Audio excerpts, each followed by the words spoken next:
This is Cenizo, also called Texas sage. It's thriving in conditions that would stress most landscape plants. No irrigation, poor soil, full, direct, all-day sun, yet it continues to perform phenomenally year after year. There's a reason for this resilience. The Cenizo is native to the arid or semi-arid regions of Texas, the Edwards Plateau, the Trans-Pecos, and the Rio Grande Plains. It evolved here, perfectly adapted for our brutal, harsh summers, unpredictable rainfall, and challenging soils. But success with Cenizo isn't automatic. There's a difference between surviving and thriving, and understanding that difference determines whether you get a mediocre shrub or a spectacular performer in your Texas native landscape. Today, I'm gonna walk you through the complete Cenizo puzzle. Why it might predict the weather, how these silvery or greenish leaves are survival technology for thriving in Texas landscapes, and the exact strategy for guaranteed success. Let's start by solving the Barometer Bush mystery. Cenizo earned the nickname Barometer Bush because it consistently blooms just before rain arrives. But the science behind this is more fascinating, I think, than the folklore. It's been a remarkably reliable indicator of incoming weather systems. Just this cycle, as you see it blooming now or at the tail end of it, I could say 48 hours after the buds emerged on our Cenizo, we got an awesome storm. So these bell-shaped flowers aren't just responding to moisture, they're responding to the atmospheric conditions that predict moisture. So the plant has evolved to time its reproduction with the highest likelihood of successful pollination and then seed development. The blooms are intermittent from spring through fall, but they're most dramatic during summer storms, typically July through September in most of Texas. But this weather prediction ability is just the beginning. The real genius of Cenizo is in those silvery, ashy leaves, and understanding why they look that way might change how you think about drought-tolerant plants. So the name Cenizo comes from Spanish, meaning ash or ashy, a perfect description of this distinctive silvery gray leaves. But these leaves aren't just attractive, they're sophisticated survival technology that gives the plant its drought-surviving superpowers. So what you're seeing are millions of tiny star-shaped hairs called stellate hairs covering every leaf surface. So these hairs serve multiple functions that make the plant virtually drought-proof. First, there's the heat reflection. So the silvery color reflects sunlight and heat rather than absorbing it. While other plants are cooking in 100-degree temperatures, Cenizo stays relatively cool. Then there's the moisture retention. Those hairs trap humid air close to the leaf surface, which reduces the total water loss through transpiration. Then finally, there's the wind protection. So the dense hair covering creates a barrier that reduces water loss from wind. So I planted this Cenizo 2 years ago. This is rocky, gravelly clay on the Blackland Prairie, but it's been in quite poor condition, closer to dirt out here rather than soil. Of course, there's no soil amendments, no irrigation system out here. This plant gets water only when it rains, and all year it's continued to look great, and as a young plant, it's continued to grow pretty fast. Once established, Cenizo thrives on natural rainfall in most Texas locations, though extreme drought conditions may require occasional deep watering, but that's about 20 to 35 inches annually depending on your location in Texas. The first year will benefit from some deep watering to establish the taproot system. After that, you can literally forget about your Texas sage, and I haven't watered mine since establishing it in its first season, let alone year, a couple years ago. So typically, a Cenizo can grow 4 to 6 feet tall and wide, though it can reach up to 10 feet in ideal conditions. So mine at the moment is maybe about 3.5 to 4 feet. But of course, I'm anticipating it will grow much more out here where I think it's really set up for success. But of course, drought tolerance means nothing if you can't grow the plant in Texas soil conditions. So let me talk a little bit more about exactly where and why this plant thrives. Cenizo evolved in some of Texas's most challenging growing conditions: the limestone soils of the western Edwards Plateau, the desert regions of the Trans-Pecos, and the thorn scrub country of the Rio Grande Plains. Soil types that work for the Cenizo, a wide range. There's rocky limestone soils, high pH, very shallow soils, right? Sandy soils with fast drainage, clay soils here on the Blackland Prairie that don't stay waterlogged, caliche, that concrete hard kind of limestone layer, and then sandy loam to heavy clay loam. The one deal breaker for Cenizo is drainage. Cenizo will die from root rot if soil stays consistently wet. It's not the soil type that kills it, it's the standing water. As for light, Cenizo loves full sun for best performance, at least 6 to 8 hours of direct sunlight daily. Too much shade will produce a leggy, leaning shrub that will lose the compact form and bloom even less frequently. It's already an infrequent bloomer. As far as temperatures go, the Cenizo can really handle what Texas offers. Our extreme temperatures, cold tolerance down to about 5 degrees Fahrenheit, and a heat tolerance. It thrives in 100-degree plus weather. It will do just fine. In a severe enough winter storm, it may lose some leaves and experience a little bit of cold damage, but it should regrow and bounce back just fine.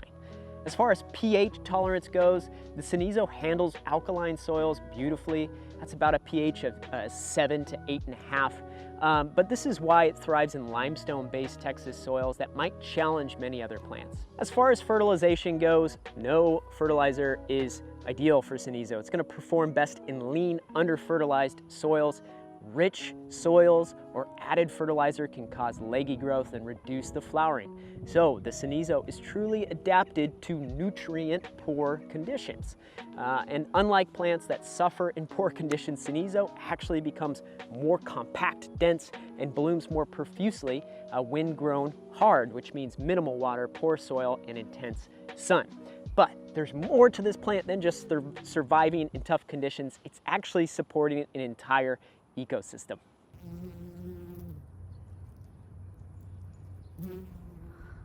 So a landscape plant that just survives is useful. A Texas native plant that supports wildlife while surviving is invaluable, right? When Cenizo blooms, which it is right now, it becomes a pollinator magnet. These bell-shaped purple flowers produce nectar that attracts native bees, butterflies, and other beneficial insects. As we're recording this right now, there are bees buzzing about, busy at work, enjoying the blooms of the Cenizo here that have been here for the last 48, 72 hours. The rain last night knocked some of these flowers off, but we still have some buds and a wide range of blooms available for them. But the Cenizo supports specific species like the Thiona checker spot butterfly. It's a larval host for that butterfly. As well, the Coletta silk moth also uses Cenizo as a host for reproduction. And then of course the native bees and other pollinators feed on and enjoy the nectar. This all matters, right? Because supporting native butterflies and moths means that we're supporting the birds that depend on them. Each Cenizo in your landscape becomes a link in our local food web, right? The dense branching structure of the Cenizo, especially as they grow and become more mature plants, are excellent nesting sites for small birds, and they provide protective cover from predators. So out in natural spaces with really largely grown Cenizos, I've seen mockingbirds, Carolina wrens, zooming in and out of those mature Cenizos because the structure is so dense and protective for them. As far as deer resistance goes, the Cenizo rates pretty high for deer resistance. Deer will occasionally browse it, but it's not their preferred forage. In well-fed suburban areas, deer typically leave it alone completely. I've also noticed this myself out on my wife's family's property in the Texas Hill Country.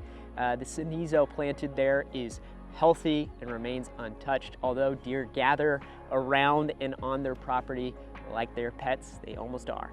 But unlike plants that only provide seasonal benefits, the Cenizo offers evergreen structure through winter, which is going to provide continuous shelter and nesting opportunities. The intermittent blooms, spring through fall, tough seasons through the summer, or tough moments through the summer, it's providing that nectar and food source for pollinators. And then of course as well the seed production for wildlife. So when you plant Cenizo, you're not just adding a drought-tolerant shrub, you're creating habitat. And this is especially important as natural areas are developed, right? And wildlife needs refuge in our residential spaces. So think about the impact of a few Cenizo I've planted along this front very hot piece of my property, where before this there was just nothing but near lifeless turf grass, especially in the heat of summer. So this contrast in life and activity, even around this young Cenizo here, is very stark and clear. And so understanding what Cenizo provides to wildlife helps inform where and how to use it most effectively.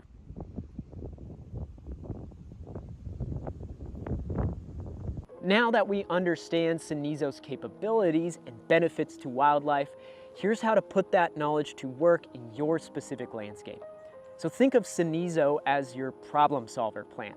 It goes where other plants have failed or where you need reliable, consistent performance with minimal input. So some ideal landscape roles for the Cenizo, I think first is property screening.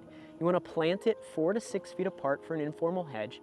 It's perfect for property lines. It's what I'm doing out here, or utility areas, maybe to shade some unattractive utility boxes or what have you. It provides year-round structure. It's evergreen, and it provides those intermittent bursts of color. You know, another fun benefit there. As well, it could be a very foundational planting, using it in hot reflected heat areas near south or west facing walls. You can space it 5 to 6 feet from structures to allow for its mature size. And then it's excellent near driveways or paved areas because while, you know, bees are buzzing around it, they're not going to bother anybody. They're busy at work. And it's not a prickly plant too. You know, many plants in Texas are a little bit harsh. They might prick you as you're around a walkway. The Texas sage or Cenizo here, these soft leaves are no problem to brush up against. Also, you may want to use it for some problem area solutions, right? Some slopes with poor soils or areas that are too far from any of your existing irrigation, you know, spaces that receive intense afternoon sun. That's like where we are here. As far as spacing considerations, it kind of depends on your goal. So for individual specimen-like plants, you know, really getting them the full mature size and shape, give them about 6 to 8 feet from anything else. In informal hedge, plant that a little bit more densely, maybe 4 to 5 feet apart, and really tight screening if you're trying to create a living fence with just the Cenizo, probably 3 to 4 feet apart. And that might require some more pruning or training to really have them grow nicely together. But again, it all depends on what you're trying to do with it. So if you have some existing landscapes that you're trying to add a Cenizo into, it can work as a backdrop for shorter perennials or, you know, deciduous perennials that you have. The structure of the Cenizo will always stay there. You can have bursts of flowering things around it that will come in and out depending on the season. It can be an anchor with mixed native plant beds, provide structure in wildflower meadows. You know, always use odd numbers if you're trying to group Cenizo in any sort of way, 3, 5, or 7, depending on how big of the space that you're planting. That helps with a bit of natural appearance. You know, your goals are to vary the spacing slightly, to stagger them, to avoid a rigid, formal line. We really want to think about what's the most kind of natural look, and always be paying attention to what you're seeing in natural spaces. They are the best guide. As for some companions for your Cenizo, some taller ones, some trees, the desert willow is a good option. Texas mountain laurels are a great one. For some mid-height companions, maybe consider the rock rose, the agarita, or a flame acanthus. There's some different color there. Low-growing ground covers. Of course, you can use many native grasses. The Lindheimer muley can look great with it. Demontia, the small yellow flowering perennial, or say skullcap, for example. Those can be great plants to put around its base. As far as common placement mistakes go, the number one thing really, again, is considering the drainage. Planting in areas that collect a lot of water and retain it for a good amount of time, that's going to be an issue for the Cenizo. Placing too close to sprinkler zones, getting consistent watering is really not what it's adapted and evolved to do. If anything, deep waterings very infrequently, like we talked about in the establishment phase, but then likewise, just in generally the natural rainfall in Texas. Deep shade locations, you're not going to get as healthy of a plant, be more leggy, won't bloom as often. and then overcrowding it with other plants. But again, that can be a little bit nuanced depending on what you're trying to achieve with the Cenizo. Place it where you can easily reach for occasional pruning, maybe once a year, but don't worry about daily maintenance on it because you won't need to touch it.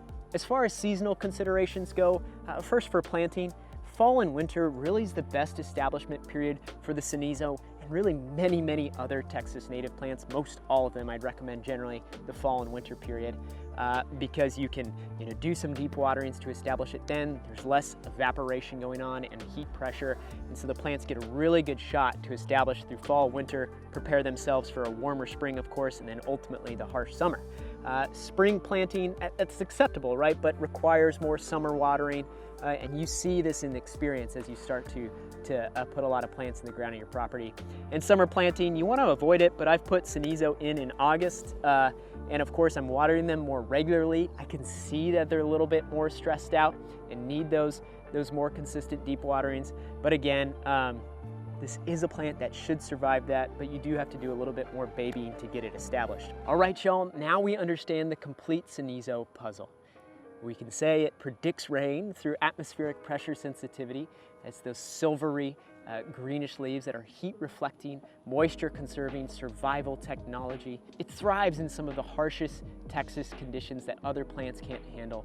It supports native wildlife while requiring virtually no maintenance. This isn't just about adding another plant to your landscape. Cenizo represents a different approach to Texas landscaping, right?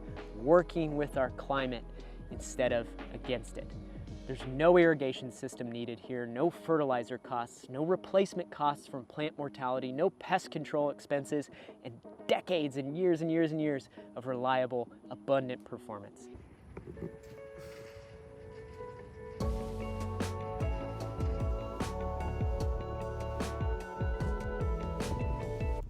For those of you ready to dive deeper, I've created a free email series called 7 Things I Wish I'd Known Before Starting with Texas Native Plant Landscaping. It's a quick, practical mini course that'll save you time, money, and frustration that I experienced learning much of this stuff the hard way. So you can sign up using the link in the description. No spam, just actionable insights to help you build a more resilient landscape, or you can go to coryames.com/txnative. And speaking of making native plants more accessible, I've got some exciting launches coming this fall. I've been working with Paul Natives, a fantastic Texas native plant nursery located in the San Antonio area, specifically Converse, Texas. We've been collaborating to make it easier to help you get more native plants in the ground. Keep an eye out for some announcements that I think will really change how you approach your Texas native plant gardening. And then finally, if you liked this video, check out the beginner's guide to unkillable Texas natives next. And again, don't forget to grab that free email series. Your future self will thank you when you're enjoying a beautiful, low-maintenance landscape that's making Texas a little wilder. All right, y'all. Thanks for watching.